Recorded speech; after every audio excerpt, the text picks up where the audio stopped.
How does one balance life responsibilities with awareness?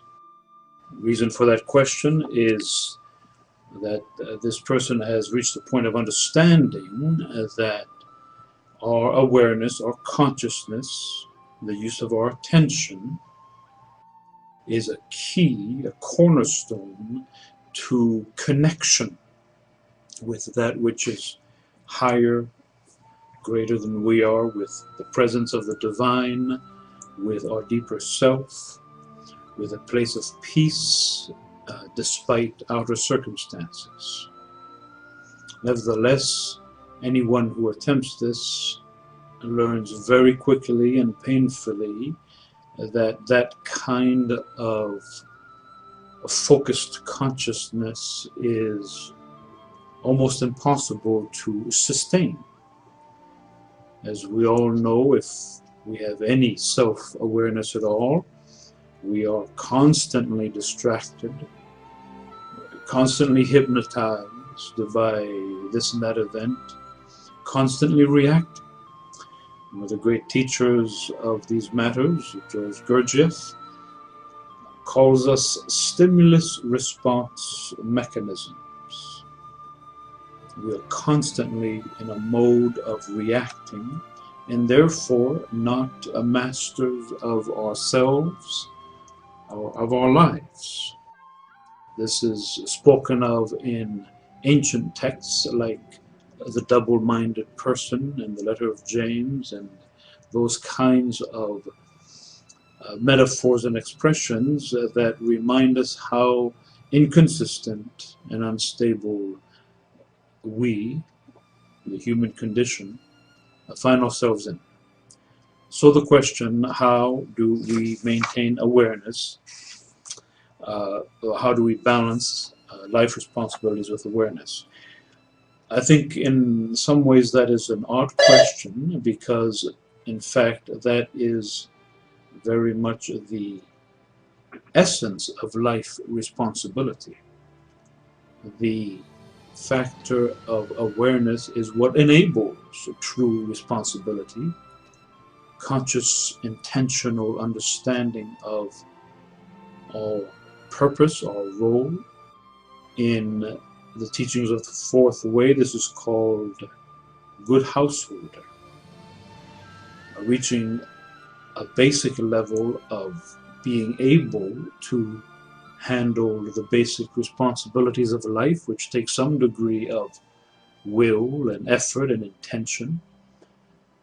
That state is necessary to even begin the spiritual journey. And this may be hard to swallow for some people because it is calling us to ordinary human behavior that may not seem spiritual, but that has the kind of maturity, commitment, strength of will that is so basic to even begin the greater climb and journey into higher consciousness. So let me move to the other question, which is how does one increase one's time spent in awareness and not lose awareness? And this, of course, is the great issue. How do you increase that which in many ways is a gift of grace, is beyond our capacity to generate? What we can do is establish a state of receptivity and consistency that draws to us, that enables the moments of higher consciousness that make life so much more meaningful and powerful for each of us, vibrant. All of those who have walked these paths and know that in an instant we can fall off track and lose connection, lose that remembrance of the holy, that sense of the deeper self, and be lost, almost blanking out, if you will, for a time. P.D. Uspensky has a marvelous personal anecdote of that in the midst of his book In Search of the Miraculous, in which he's having this moment of deeper, greater consciousness, which they call in the fourth way self-remembering, which is the remembrance of that deeper self. And then all of a sudden, the next thing he knows, he's gone off to buy his cigarettes and wandered about town and comes to himself and had lost track. So what we must know first of all is that it is not a negative, a bad thing, a condition to feel guilty about, but rather an important lesson to realize how fragile we are and how often we fall into that forgetfulness. So the very fact that we become aware of how frequently we are disconnected from that deeper awareness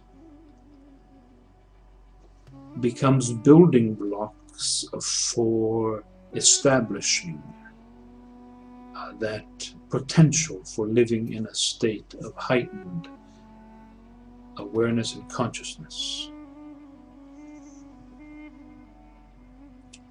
What we're talking about here is the critical mass, the synthesis of all the different forms of spiritual exercises, from mindfulness in Buddhism, recollection, zikr as it's called among the Sufis, these different methods which use that simple energy of attention and, as the fourth way says, divide it, keep a part of it within our inner sanctuary, while yet being fully conscious of our outer environment and of our inner psychological activity. For instance, if you're in a bad mood, try to have some small portion of yourself not be that mood, but observe that mood. That divides your attention. You are not pulled into it and completely deluded into thinking that that is your reality, that is who you are. Some little part of you, observing I, it's called, is not lost in that passing state. That is the place that we can begin to build and return to until that drop of retained attention, detachment, non-identification, to use vocabulary some of you may know, begins to build an inner presence that is no longer victimized by outer circumstances, by passing moods, by crazy thoughts going through the mind. Those of you familiar with Buddhism know of those thoughts called monkeys just bouncing around, which we follow, everyone, but rather anchored in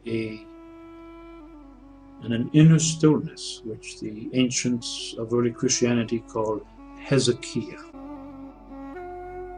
Next question is it just continued practice that allows us to increase the time spent in that awareness, and does it get easier?